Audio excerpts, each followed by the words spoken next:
ಗೋಮಂದೆಯ ಕೊರಳ ಘಂಟೆಯಲ್ಲಿ ಮಂತ್ರಾಕ್ಷತೆ ಮಂಚಾಲಯ ಮಣ್ಣ ಕಣಗಳಲ್ಲಿ ಮೂಲ ರಾಮ ನಿನ್ನ ತಂದೆ ನೀನೆ ನಮ್ಮ ತಾಯಿ ತಂದೆ ಸತ್ಯದ ದೀಪ ಹಚ್ಚುವ ಕರುಣೆಯ ಕಿರಣ ಚೆಲ್ಲುವ ರಾಮನ ಸಾರ ತುಂಬುವ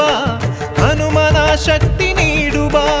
ಬೃಂದಾವನದಿ ನೆಲೆಸಿದ ಪೂಜನೆ ನಿನಗೆ ಶರಣು ಶರಣು ಶರಣು ಗುರು ರಾಘವೇಂದ್ರ ಶರಣು ಶರಣು ಶರಣು ಶರಣು